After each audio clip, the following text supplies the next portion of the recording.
त्रिवेंद्र सिंह रावत पूर्व सीएम उत्तराखंड से बात की हमारे सहयोगी शरद।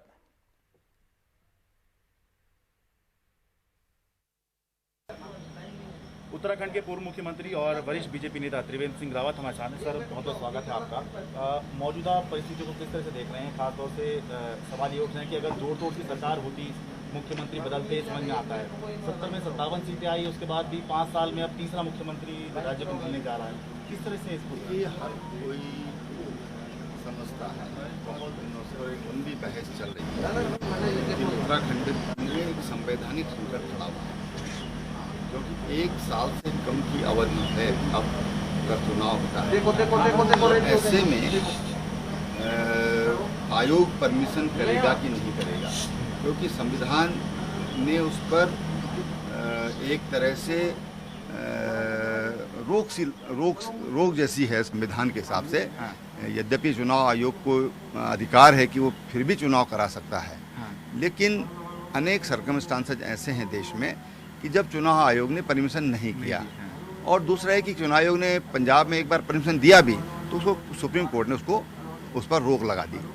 तो कुल मिलाकर अगर उत्तराखंड का संकट देखा जाए तो उसको नेतृत्व परिवर्तन से नहीं देखा जाना चाहिए, बल्कि अपरिहार्य परिस्थितियों में ये निर्णय हुआ है, इस रूप में देखा जाना चाहिए। सर, ये जो लॉजिक है ये थोड़ा सा समझ में नहीं आ रहा है, क्योंकि बीजेपी कहीं पुश करते हुए भी नहीं दिखी। दुनिया की सबसे बड़ी पार्टी है, पूरे देश पर राज कर रही है, लेकिन इसके लिए फाइट करते हुए नहीं दिखी कि लगे कि भाई फाइट की और आखिरी में। देखिए ऐसा है कि सुप्रीम कोर्ट के इस तरह के निर्णय हैं।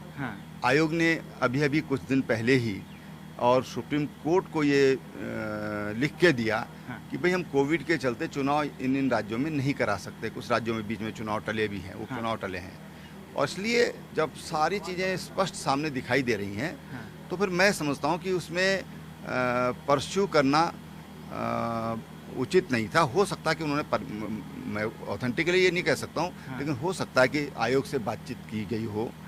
हमारा जो इलेक्शन सेल है, जो आयोग के साथ लाइजनिंग करता है, उनसे बातचीत करते हैं, तो वो हो सकता है उनकी बातचीत हुई होगी। सर, एक सवाल ये भी है कि जब आपने रिज़ाइन किया तब भी सवाल ये उठ रहे थे कि क्या नॉन परफॉर्मेंस की वजह से किया जा रहा है और अभी बैठाया जा रहा है, तो क्या लोगों के मन में ये सवाल नहीं आएगा क्या? नहीं, लोगों के मन में तो देखिए तमाम तरह के सवाल आते हैं और आना स्वाभाविक है, लेकिन सबसे बड़ी बात यह है कि जो अपरिहार्यता है, जो अपरिहार्य कारणों से जो परिवर्तन हुआ है, उसको भी समझाया जाना चाहिए। आप लोग समझाएंगे, मीडिया समझाएगा, हम लोग समझाएंगे, तो लोग समझेंगे। फिर वैसे काफ़ी सवाल ये भी चर्चा में हैं कि आप विधायक भी हैं ही और 4 साल आपने शासन दिया ही है और काफ़ी सख्त आपका शासन था, इस वजह से बहुत से लोग आपसे नाराज भी थे, तो क्यों ना आपको ही फिर से जो है मुख्यमंत्री जो है बना दिया जाए। तो क्या आप इसके लिए अब खुद को प्रस्तुत कर रहे हैं? हालांकि बहुत ज़्यादा कुछ नहीं कहेंगे, मैं समझता हूँ। ऐसा है कि सारे निर्णय नेता के ये विधानमंडल दल की बैठक में होते हैं।